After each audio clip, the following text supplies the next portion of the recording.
Good morning. Hi, good morning, Bhavna. So your internet is fine. Started working. And I'm using data. Let me check. Later. Here it went off for some time, but now it's working fine.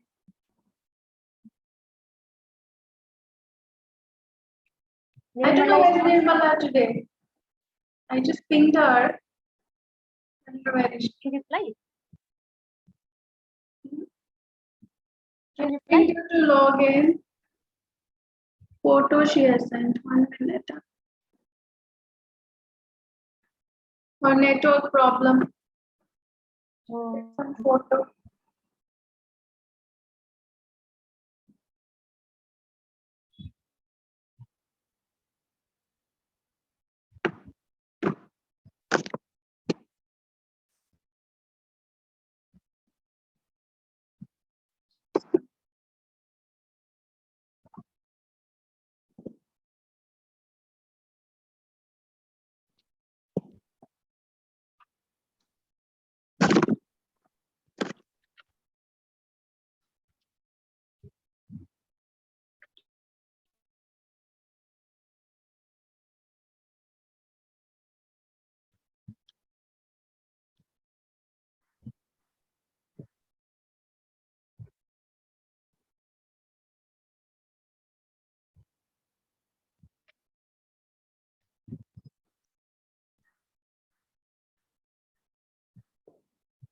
Hello, good morning.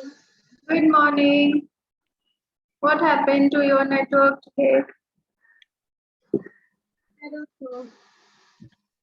Okay. You have to start trying early. Okay, not at 11:30. At least try from 11:20 only, then it'll get fixed on time. Okay. Because I'll leave your daughter at 1:30, right? It's your loss. Okay. Fine. So yesterday we were discussing about the performance management system. Okay. Today we will do more in detail about the annual appraisal system. Okay, because this is the most important appraisal system that you will encounter while working in any organization, because this is a huge process. I told you, no, it happens all together for all the employees in a company at once. Okay, so I explained you about how it is done, but I'll also explain you what are the different methods with the help of which we can carry out annual appraisal. Okay, yesterday, did you guys at least go through the PPT? Try to understand how it is? No, I did not. you did not. I did not get the time only. So, like in between, no, just try to browse through, because you'll forget otherwise. Like today, if I'm doing annual appraisal, then just take out a little time to just go through the slides. Otherwise, you'll forget. Okay. Okay. So later on, if you try to check also, no, you will not be able to relate. Okay, I'm sharing a presentation for the different methods that are used for annual appraisal. Okay, and this is a huge presentation in itself. Still, if we get time, then we will get into the HR policies. Okay, Okay. can you see the screen? Yes. So there are 6 different methods of annual appraisal system. Okay, and the first one is MBO.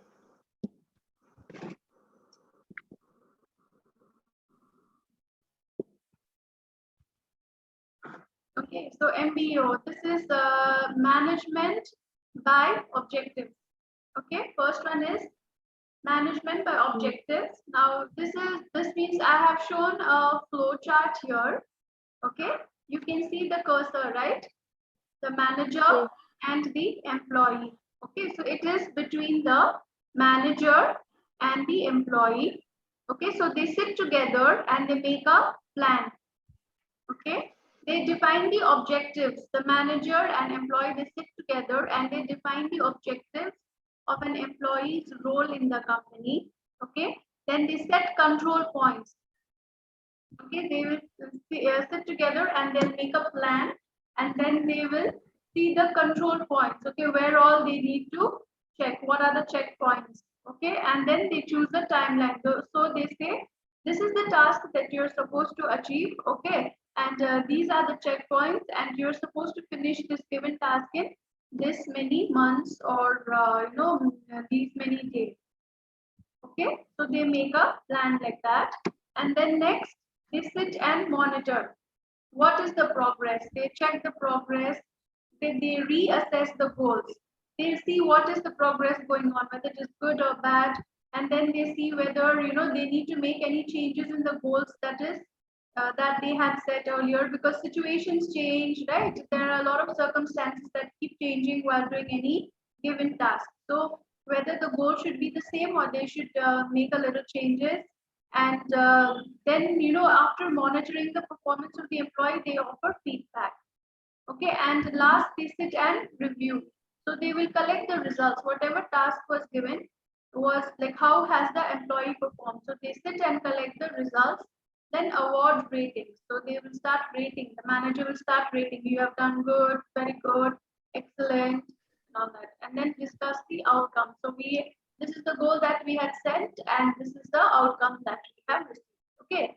So on that basis, they will do the appraisal for the employee. So maximum organization till now, they follow this MBO, management by objective. Okay, most So of when the manager sorry. and employee sit together, uh, manager will ask about the problems that employees are facing. No, no, no. See here in the flow chart, you see these two tabs now, manager and employee. They sit together and they work on a plan. Okay. They say this is what you're supposed to achieve. Okay. In this given time, maybe in 1 year. Okay. And I will, we will have review in these many months again. Okay. And then they sit together. So it is between the manager and the employee. Suppose in the department you have a manager, reporting manager. You and your reporting manager, you sit and you say, okay, these are the number of tasks that I am supposed to perform. The manager tells you these are the set of tasks you're supposed to perform. So both of them come to an agreement point. They make a plan. Okay. For 1 year, I'm going to do all these tasks. So both in agreement, they decide on a task. And then in between, they sit and monitor. What is the progress? If there are any hiccups on the way to achieving the goals that has been set, if there are any changes to be made in the goals, okay, if there is any other progress check that you need to do, then while monitoring, then the manager will also give a feedback, or maybe the employee will also say that these are the challenges that I'm facing, or these are the good points that I'm coming across. Okay, so that feedback session happens in between. And then eventually after a year, that is the timeline that they had decided. Okay, at the beginning of the process, the review happens. So the manager will sit and say, see, these were the tasks that I've given you, and this is how much you have achieved. Okay, and on the basis of how well the employee has performed the task, a rating will be given. So depending on the rating, he will have an appraisal or maybe a promotion and all that.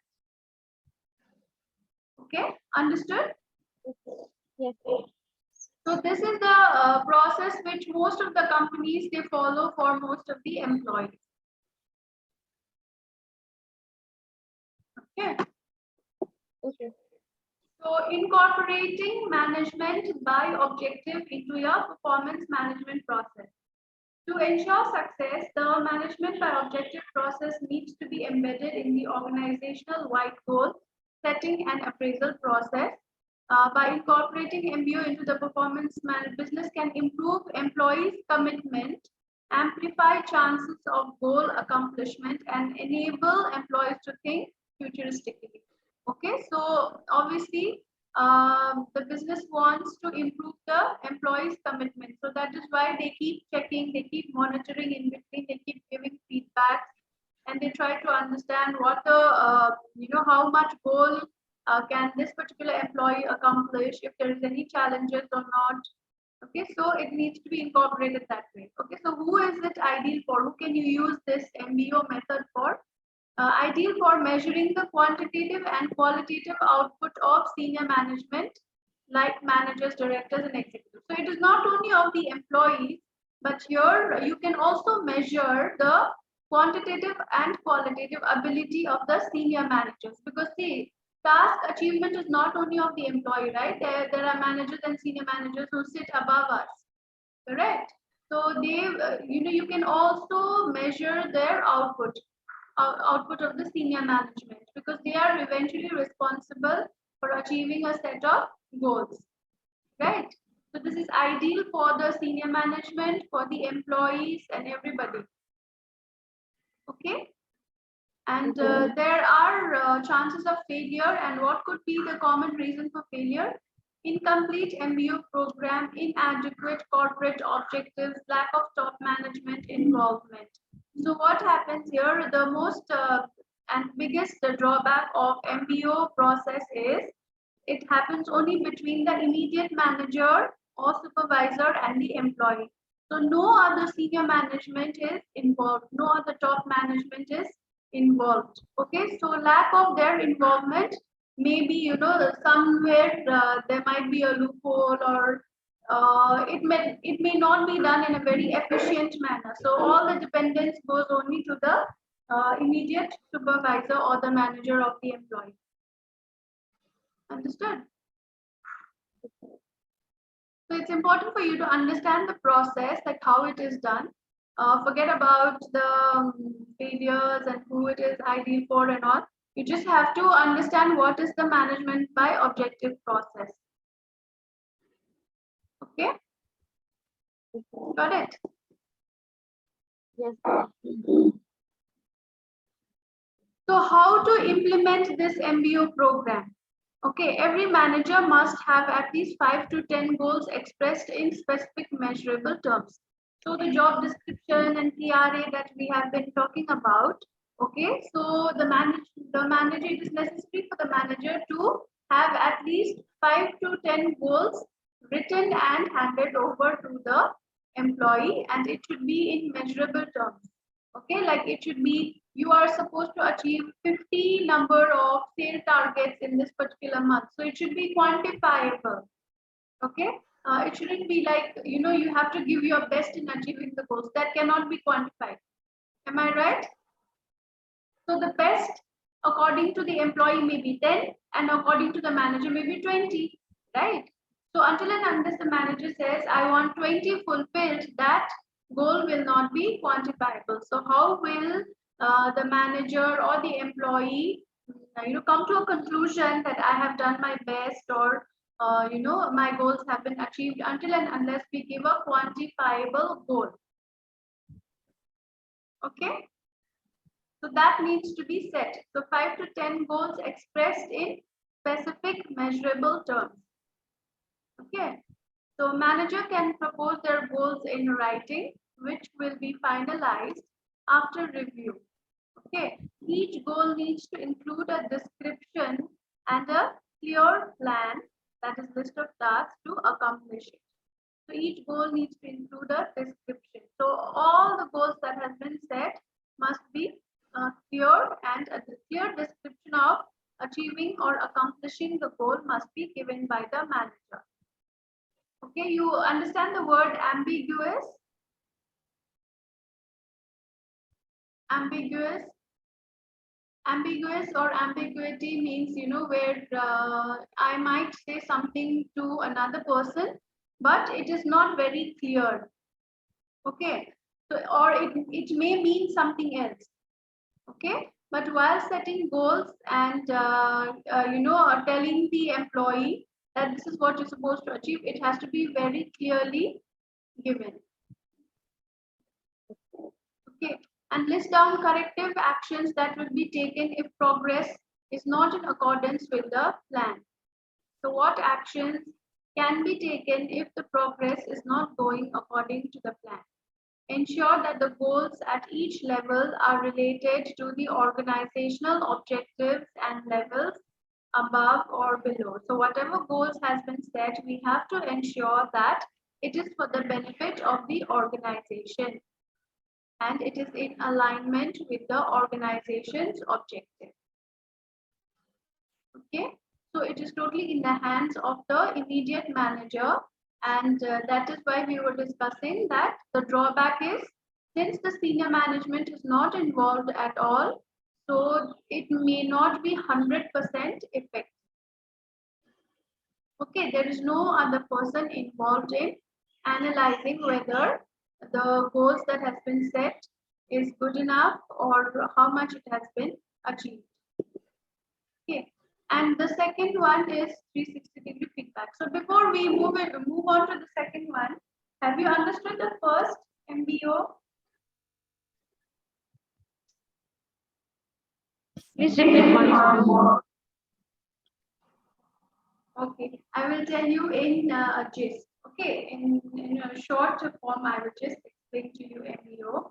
MBO's full form is management by objective, and it happens only between the employee and the employee's immediate manager.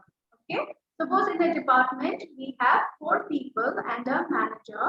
Okay, and the above the manager there is senior manager, there is HR, there is other general manager and all other people. Okay, but in management by objective, what happens, only the employee and immediate supervisor or manager is involved in setting the goals or objectives for an employee.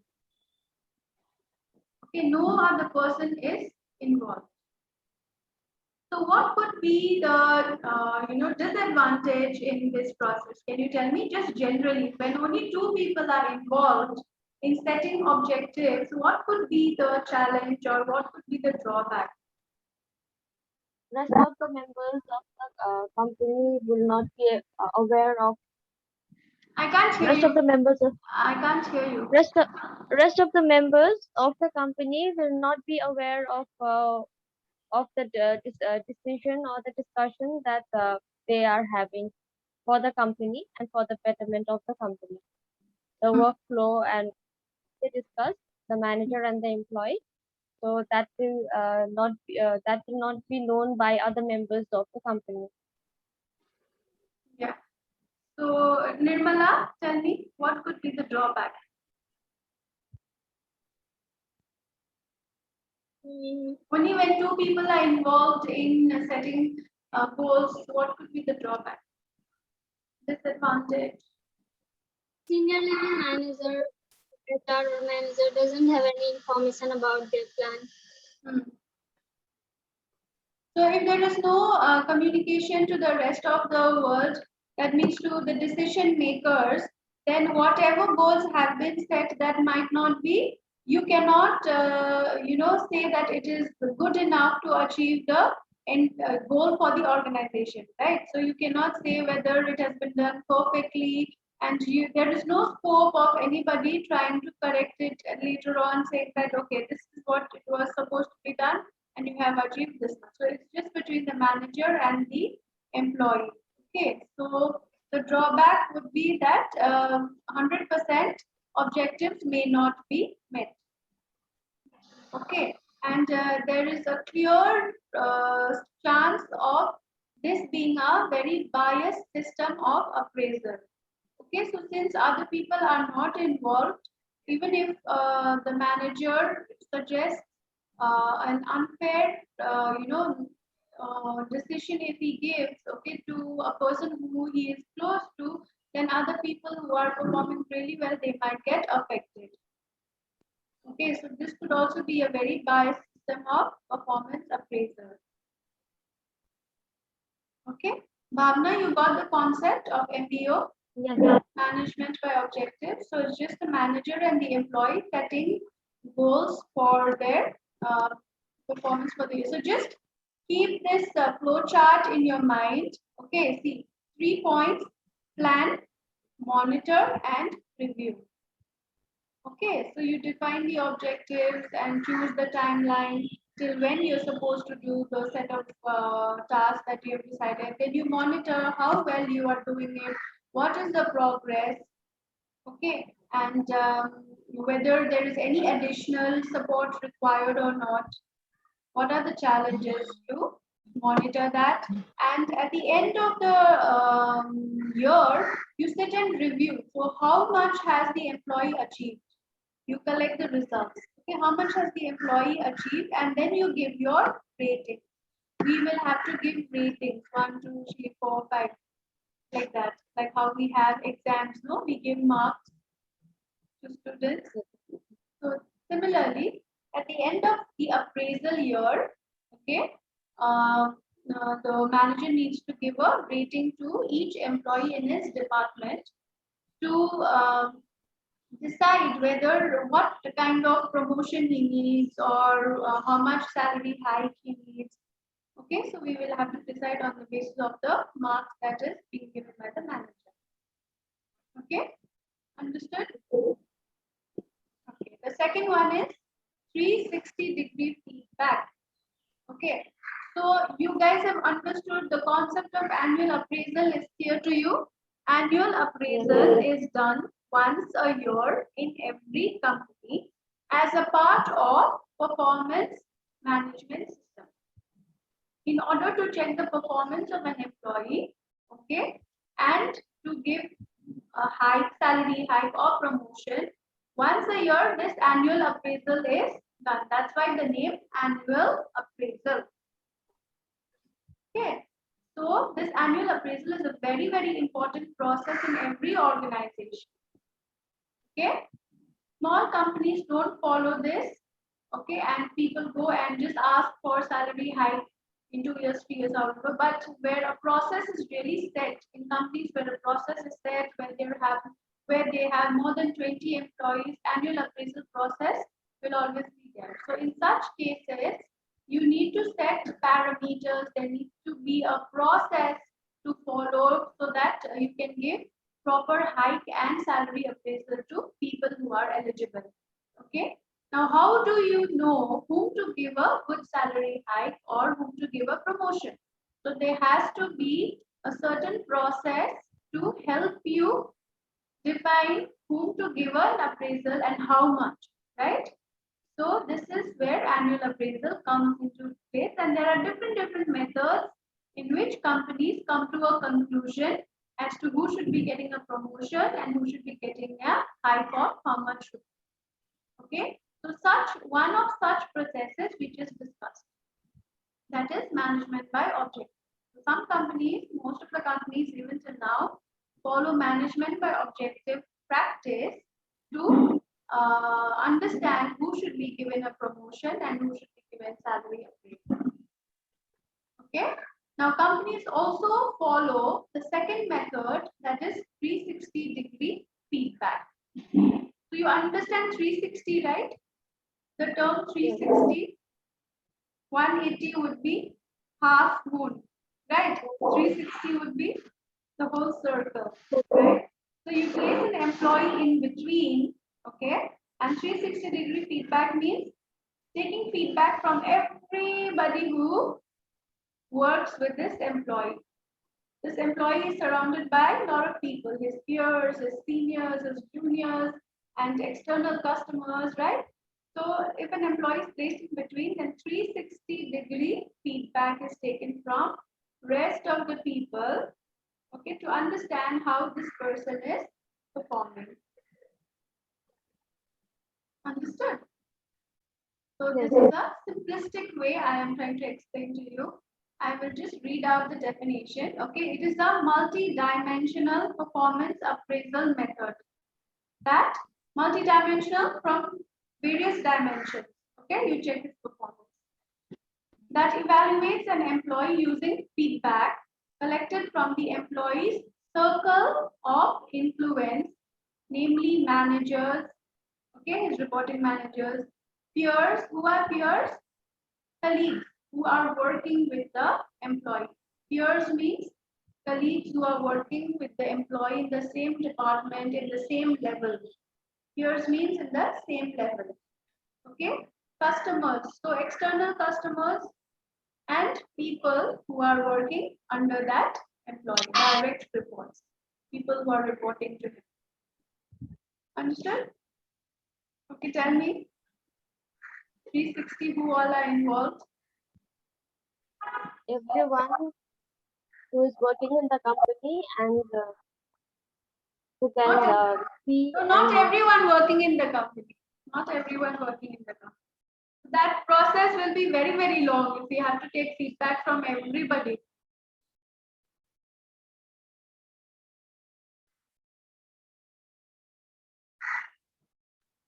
Tell me who?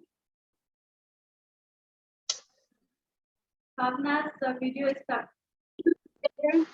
HR, manager, superiors. Superiors, okay. So you can imagine an employee working in a company. So you will have your boss, you will have somebody reporting to you, you will have somebody working with you, right? And you will have somebody outside the office who is working with you. Like for example, in Nirmala's case, I am from outside working with you, right? And you have a boss, correct? You have certain people who might be responding to you on an everyday basis, right? And you have your colleagues at the same level. Okay, so for a single employee from every level. Okay, Bhavna, understood? Superior, junior, okay, same level, and somebody from outside.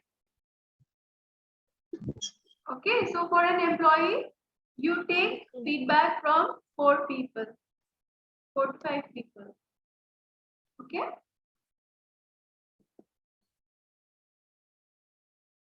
Okay. So in a 360-degree appraisal feedback, okay, it has 5 integral components. Okay. So one component, there are few major, components that will comprise of this feedback session. One is self-appraisal.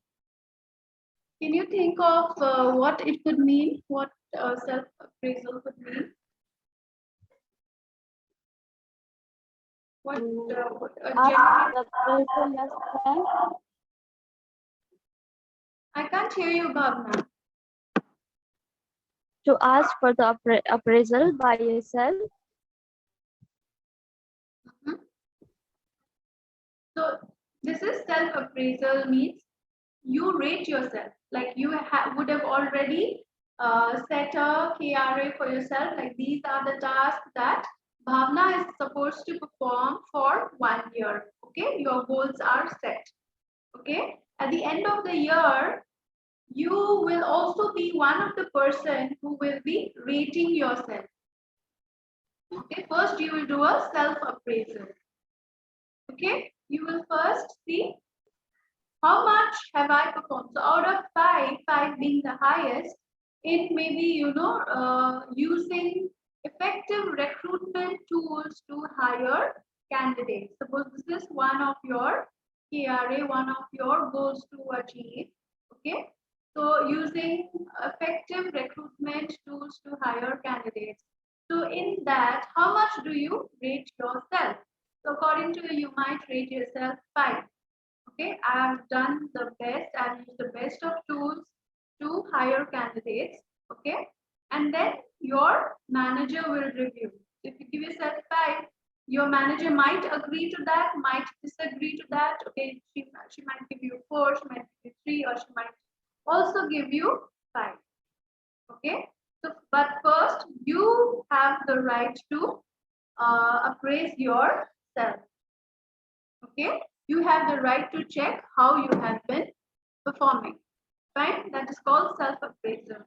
So this method again is the most commonly used appraisal method in most of the multinational companies these days. Okay, so you appraise yourself, give yourself rating, and then it goes to the manager. So performance reviews done by managers are a part of the traditional and basic form of appraisal. So in order to give you a salary hike, obviously who is the best person to judge your performance? Obviously your immediate manager, right? Who would be the best person to judge your performance? Your immediate manager, because he's your boss.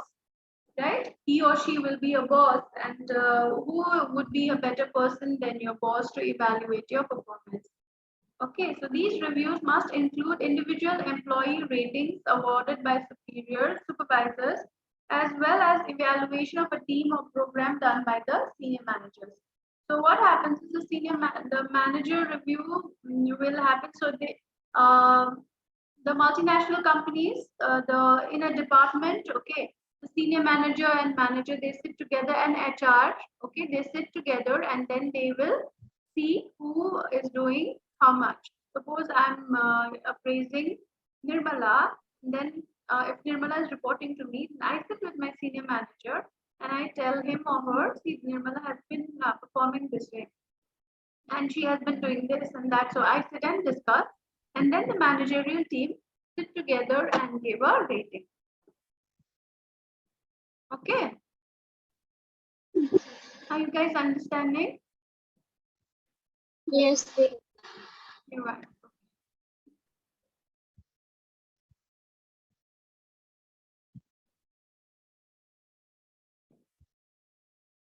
Peer reviews. Okay, so peer reviews means as hierarchies move out of organizational picture, co-workers get a unique perspective on the employee's performance, making them the most relevant evaluator. So it is your level of employees who work with you who are also going to do your evaluation. So it happens with them also. You will also be able to give a rating to your co-worker. Okay. So these reviews help determine an employee's ability to work well. So why is a peer or your colleague asked to rate you? So from there, the management will find out how well can you work with your team members. Okay. How well can you do a teamwork? How well are you a team contributor? See, if your team is not giving a good feedback about you, what does that mean? That means you're not a team player. You don't get along with people. You're not working as a team to achieve the goals set, right? So that is why the management takes feedback from your peers also. Okay. And subordinates. So who are subordinates? Who are subordinates, guys?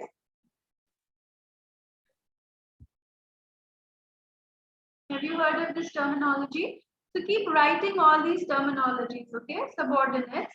If I'm stressing on a certain term, that means it is important for you to remember. If I ask you like, okay, what does this mean? That means for lifelong, you'll have to remember that terminology. Okay, for HR, subordinates is in HR terminology, subordinate is a person who will be reporting to you. So somebody who is under you will be called a subordinate. Okay, write it down. So the spelling is subordinates.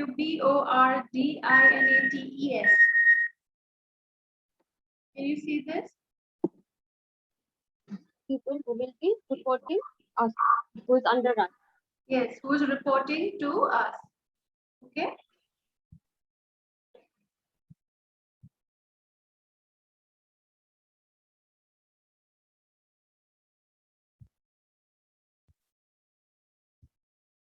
Fine, written down. So this is taking a review from somebody who is reporting to you, who is working under you.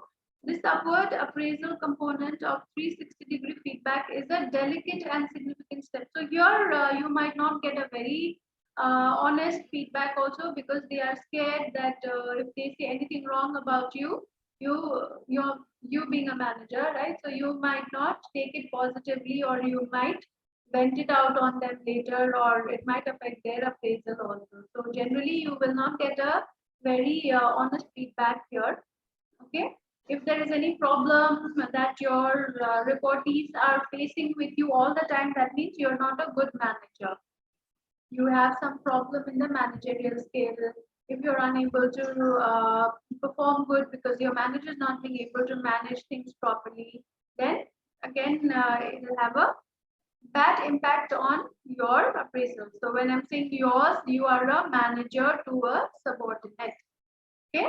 So if your subordinate is not giving a good feedback about you, that means you have not been able to do your job properly as a manager. in achieving the department goals. Okay, one thing. Another thing, you have not been a good boss to gel well with your team. Maybe you have behavior problems. You know how people are, no? Some people, they are very authoritative, they try to act very bossy, right? So here we can use the word bossy because people do not treat their juniors quite well. They are very unapproachable. If people want to come and talk to them also regarding things, they shut them off, right? So such attitude will prohibit people from coming and talking to them and discussing about any challenges. Okay, so that also affects team performance. Okay, so in order to get a review about our performance, these are the people who the management will try to contact. Okay, and one more is the customers, the outside customers. Customer or client reviews.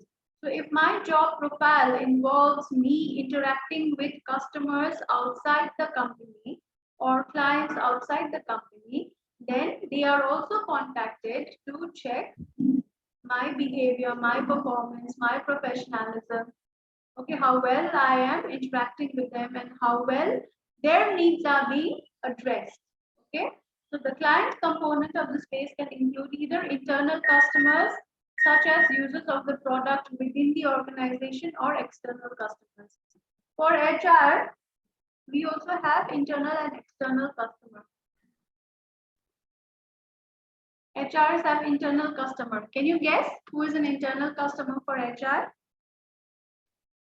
Employee. Employee. Tell me. Yes, Nirmala, what did you say? Employee.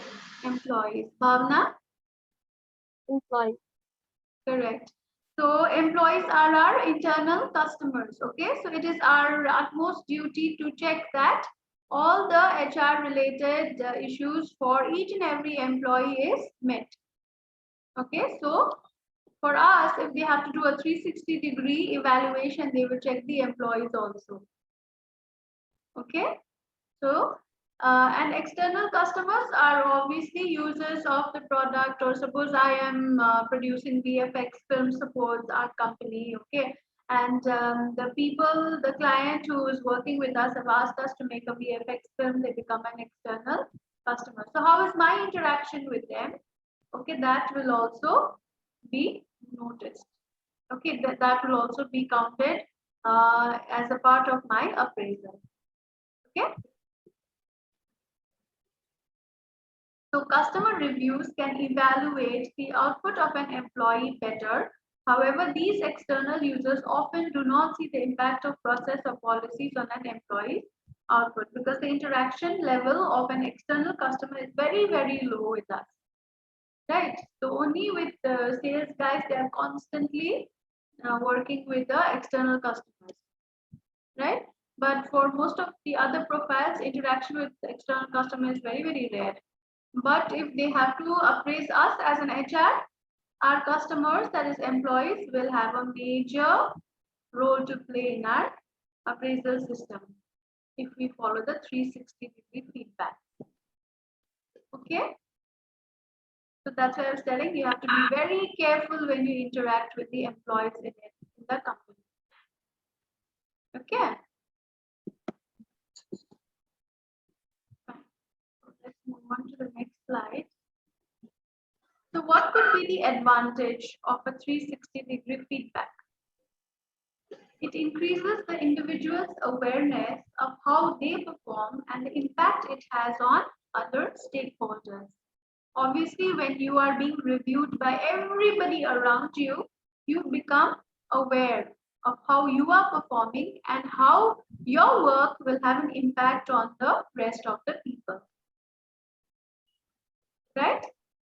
So it serves as a key to initiate coaching, counseling, and career development activities. So obviously, the scope of improvement definitely increases when you get a review from everybody around. Encourage employees to invest in self-development and embrace change management. integrate performance feedback with work culture and promote engagement. So, integrate performance feedback with work culture. Okay. So, integrating work culture, how do you think, this is feedback will integrate with work culture and promote engagement? Because your interaction is being checked with everybody around. Right? Just a minute. Plug in the charger.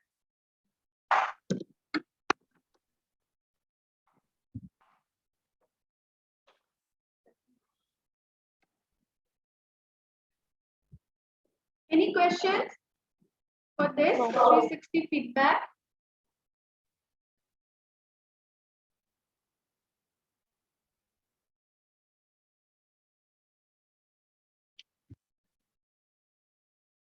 No? So I'll move on to the third one. The third is assessment center method.